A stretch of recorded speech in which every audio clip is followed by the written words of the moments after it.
Merhaba arkadaşlar. Bugün sizinle bir buluş yaptık. Babamla güzel bir buluş yaptık. Tekne gibi bir şey. Anlatımını hemen size göstereyim. Pepsi gibi bir kutu alın. Fark etmez. Lastik, dondurma çubuğu o da fark etmez. İstiyorsanız hemen başlayalım. Bu arada videoyu durdurup kanalıma abone olmayı ve like'ları tuşlamayı unutmayın. Başlayalım istiyorsanız. Çok güzel gidiyor. Balık gibi.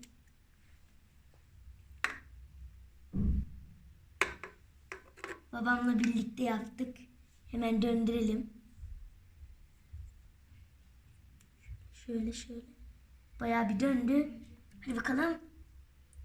Oo, çok hızlı gitti. Görüşürüz arkadaşlar. Kanalıma abone olmayı ve like'ları tuşlamayı unutmayın. Görüşürüz.